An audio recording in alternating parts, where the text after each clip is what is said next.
윤석열 대통령의 국정 지지율 얘기를 좀 하겠습니다. 그동안 뭐 한때 53%까지 이렇게 지지율이 올라갔습니다만은 24%까지 내려왔고 뭐 일각에서는 특히 민주당 쪽에서는 20% 깨진다. 깨지라는 뭐 희망이죠. 그쪽 희망이 소리들이 흘러나왔습니다만은 윤석열 대통령의 지지율이 이번 8월 셋째 주가 되겠네요. 셋째 주. 특히 이준석 대표가 13일 날 기자회견을 했어요. 윤석열 대통령에 대해서 막장 공격을 하는 그런 회견을 했는데도 불구하고 지지율이 30%대로 다시 회복이 됐습니다. 그러니까 지지율이 좀 반등할 수 있는 여지가 있다. 이렇게 볼 수가 있는 것 같아요. 물론 갤럽에서는 아직 30%는 안 됐습니다만 갤럽도 지금 하락을 멈추고 어쨌든 지난주에 24%에서 전주에 1% 올라가고 25%가 됐지 않습니까? 오늘 이제 조앤 CNI가 나왔었죠. 그러니까 리얼미터에도 13일 날 발표가 됐고 조앤 CNI는 16일 날 이준석 기자회견 후에 발표가 됐는데 리얼미터도 긍정이 30.4, 부정이 67.2, 긍정은 1.1%가 올랐어요. 조앤 CNI는 긍정이 32.9, 부정이 66.6. 그래서 두 개 다 아주 최근에 바로 조사한 것은 30%를 넘기면은 이제 반등으로 돌아섰다고 봐야 하나요? 어떠나요? 지금 이제 기본적으로는 30%. 원래 이제 그 갤럽은 그 지지율이 낮게 나옵니다. 기본적으로 이제 갤럽하고 일반 이 여론조사하고 이제 조금 차이는 갤럽은 이제 미리 모집단 샘플을 갖다가 이제 샘플링을 여론조사 할 때마다 하는데 기본 모집단을 미리 구성을 해놔요. 그래서 예를 들어서 미리 전국의 그 갤럽의 여론조사에 응할 사람들을 랜덤으로 딱 이제 저 공정한 여론이 나오도록 전체 모집단을 정해놓고 이제 그 안에서 이제 큰 샘플링을 이제 해놓은 거죠. 큰 샘플링을 해놓고 그 중에서 랜덤으로 뽑아가지고 샘플 속에서 이제 1000명이면 1000명 이렇게 샘플 뽑아서 계속 하는데 이제 샘플링 자체가 이제 갤럽은 약간 조금 진보 성향이 약간 더 나오게 돼 있습니다. 그래서 기본적으로 늘 이제 여기 보면은 조금 낮게 나와요. 그래서 그렇지만 여기는 이제 계속 같은 주제를 가지고 지속적으로 이제 하기 때문에 해오니까. 그래서 트렌드를 이제 갤럽은 중시해서 보면 되고요. 퍼센테이지 25, 24 이게 중요한 게 아니고 큰 트렌드를 봐야 되고요. 다른 데 거는 이제 그때 이제 ARS로 하니까 그래서 조금 높게 나오죠. 이제 직접 물어보는 것보다는.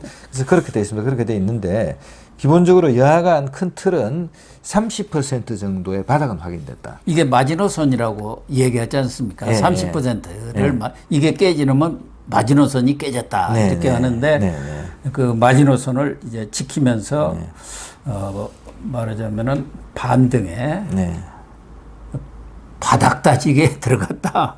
뭐 이렇게도 볼 수 있을 것 같아요. 그래서 일단 추세 자체가 약간 1%고 또 조금이긴 하지만 반등했지 않습니까? 그래서 20%대로 내려갔지만 그게 이제 일시적으로 내려간 거고 다시 그 20% 후반과 내지는 30% 정도가 이제 윤석열 그 정부의 어떤 바닥 지지도라고 볼 수 있을 것 같아요. 그래서 여기서 조금 더 내려갈 수도 있겠지만 아까 20%가 깨지고 뭐 10%, 4% 막 말도 안 되는 그런 지지율로 갈 확률은 이제 없는 거죠. 그리고 기본적으로 정권 초기이기 때문에 또 내려가더라도 얼마든지 반등의 모멘텀을 이제 만들어서 올라갈 수 있다. 이제 큰 틀에서는 그렇게 봐야 되고요. 그 다음에 이제 여기 조앤 CNI 지지율에 조금 이제 눈길을 끄는 것은 운영을 잘못하고 있다는 66% 굉장히 높아요. 그래서 높기는 높죠. 빨리 이제 국민이 뭔가 원하는 어떤 국정 행위를 못 하고 있는 거예요. 그래서 이제 빨리 그 포인트를 찾아가지고 이제 그걸 해야 되고요. 이제 더 조금 제가 눈에 걸리는 것은 국정 운영에 대해서 잘할 것 같냐, 잘못할 것 같냐 할 때 더 잘못할 것 같아 45.8%예요. 그렇습니다. 그래서 이거는 이제 뭘 의미하느냐 하면은 아직도 윤석열 정부가 국민들한테 신뢰를 못 주고 있는 거예요. 그래서 우리가 이제 뒤를 돌아보면 청와대 안 들어가고 대통령실로 이제 용산으로 오면서 여러 가지 사실은 그동안 시스템이 깨졌잖아요. 새로 사무실도 구해야 되고 그리고 조직도 지금 슬림화 시켰죠. 너무 슬림화 시킨 것 같아요. 왜냐하면은 기본적으로 이제 그 문재인 때는 청와대를 너무 키웠어요. 왜냐하면 그게 이제 기본적으로 좌파 정부고 운동권 정부니까 운동권 친구들 자리 하나씩 줘야 될 거 아니에요. 그러니까 운동권에 있던 뭐 국회의원 보좌관을 한다든지 뭐 정치권 민변 뭐 이런 데 있는 친구들 엄청나게 불러 넣어가지고 숫자를 막 늘려서 돈도 엄청나게 썼어요. 여론조사만 50매덕을 했다는 거 아니에요. 그렇게 쓰면서 너무 키웠으니까 윤석열 대통령은 그걸 보고 이제 안 되겠다. 자기는 줄이겠다. 이렇게 해서 이제 그 업무 효율 위주로 간다고 줄였는데 너무 줄였고요. 그 다음에 민정수석 없애버렸잖아요. 그게 이제 민정수석 때 사실은 민정이 여러 가지 권력 기구를 조정하면서 나쁜 짓도 좀 한 거 아니에요. 본인이 이제 검찰총장으로 당했잖아요, 사실은. 그래서 그거는 이제 없애겠다 해가지고 없애버렸는데 지금 대한민국은 기본적으로 그 대통령 중심제고요. 그 다음에는 행정부의 권한이 너무 큽니다, 사실은.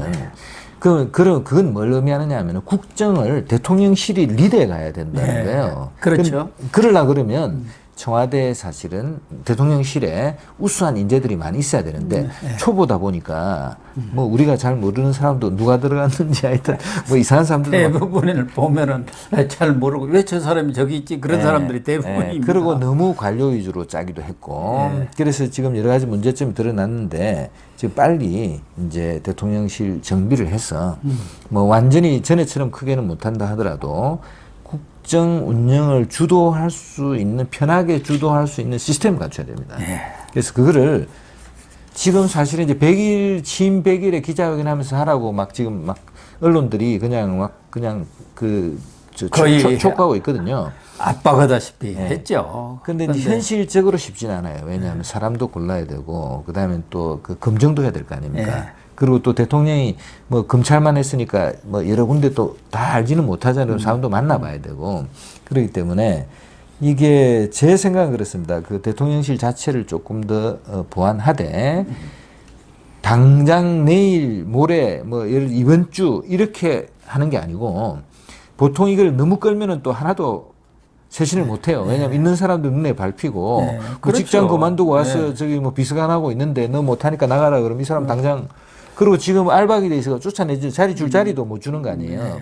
그러니까 이게 괜히 사람이 또 온정상 사람을 이제 시간을 끌면은 이게 그대로 또 가고 쇄신 못할 수가 있고 이렇단 말이에요. 근데 단호하게 쇄신의 방침을 정하고 그다음 시간은 조금 여유를 두더라도 이제 차근차근 단호하게 최대한 신속하게 이렇게 이제 해가야 되는데 그렇게 하면 지지율은 더 올라갈 것 같아요.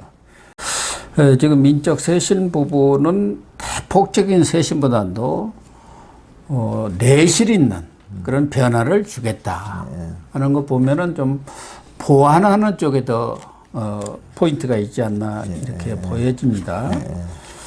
대신 또 정책 이 부분이 그동안 특히 교육부의 그런 혼란을 가져왔기 때문에 컨트롤 타워로서 역할을 못했지 않습니까? 그래서 과거에는 이제 정책실이 있었는데 그 정책실도 없애버렸지 않습니까?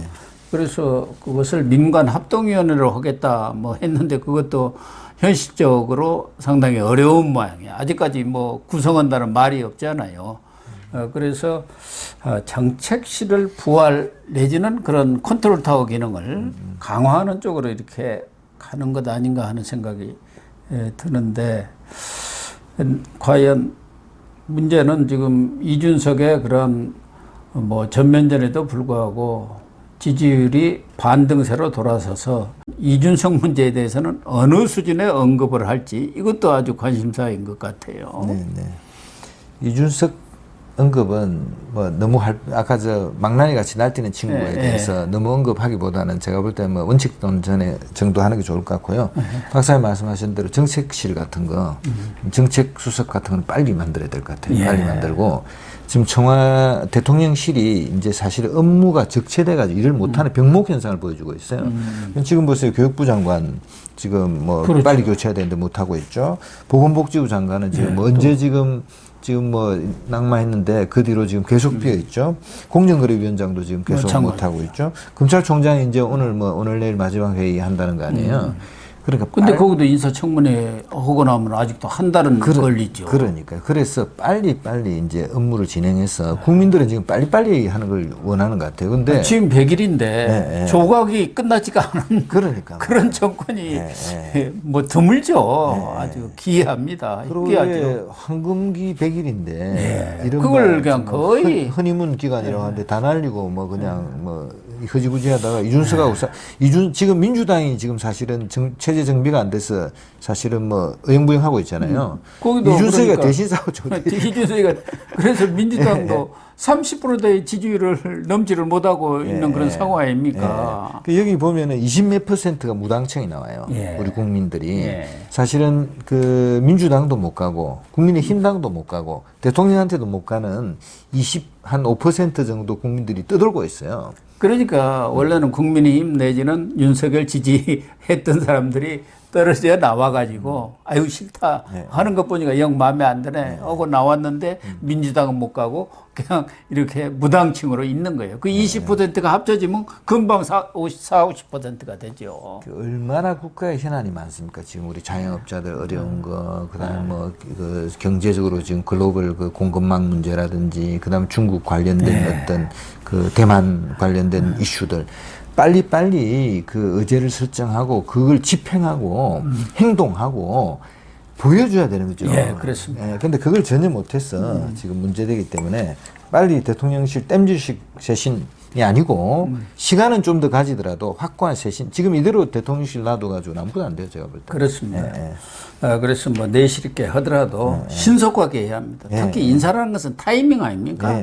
타이밍을 놓쳐가지고 억지로 밀려서 하면은 효과도 안 나고 결과적으로는 다 얻어맞을 거 얻어맞고. 지금 보면 지난번에 그 경북대 의대 정호영 씨 그때는 우리가 뭐 나쁘다고 여러 아들 딸 뭐 그냥 저 경북대 의대 들어간 것 때문에 지금 비판했는데 지금 보면 그 사람 나쁜 사람도 아니에요. 가만히 보면은. 근데 그때 빨리 임명해서 갔어도 지금 메르스가 다시 확산되고 이러니까 의사 출신이 가서 몇 개도 될만 했는데 그때 워낙 이제 뭐 여론도 안 좋고 이러다 보니까 또 바꾼다 했다가 갑자기 또 뭐 예상한다 그러다가 또 문제가 되고 또 문제가 되고 이런 거죠. 그래서 이제 100일 아닙니까? 100일을 기해서 그걸 기점으로 해서 윤석열 대통령이 그동안에 좀 시행착오라 그럴까? 아무래도 뭐 정치적 경험도 없고 이제 출범한 지 한 3개월 이제 조금 됐지 않습니까? 그런 시행착오를 극복하고 이제 안정적으로 국정을 운영해 나가는 그러한 전기가 되어야 하고 국민들한테도 뭔가 기대와 희망을 주는 그런 메시지가 제시돼야 합니다. 또 정책 면에서도 원희룡 장관이 뭐 부동산 대책도 내놨습니다만은 다른 장관들은 뭐 하고 있는지 모르겠어요. 뭐 한 몇 장관 외에는 스타 장관 이렇게 좀 얘기를까지 했는데도 불구하고 정책적으로도 국민들한테 어필하는 피부로 느낄 만한 그런 것들이 제시가 못했어요. 노동계획이든 뭐 연금계획이든 교육계획이든 언론계획이든 여러 분야에서 그런 방안들 특히 또 우리의 먹거리 문제 그런 문제들이 이제 제시가 되면서 국민들한테 희망을 줘야 하는데 그게 지금 부족하거든요.